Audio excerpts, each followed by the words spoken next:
المهارة الفردية كما نتابع، وحصل على المخالفة في مكان خطير. كرة ثابتة خطيرة على مقربة من شباك فايز الرشيدي. كرة ثابتة ملعوبة عرضية خطيرة، والهدف لنادي الصفا.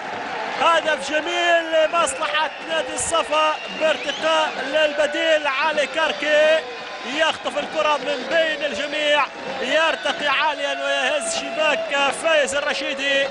فريق الصفا برغم الوضعية الصعبة في شوط المباراة الثاني، لكن يتألق ويستغل الكرة الثابتة عن طريق البديل علي كاركي. أول بدلاء سيد فاليرو في هذا اللقاء ينجح في خطف الهدف الأول في توقيت مثالي بالتأكيد.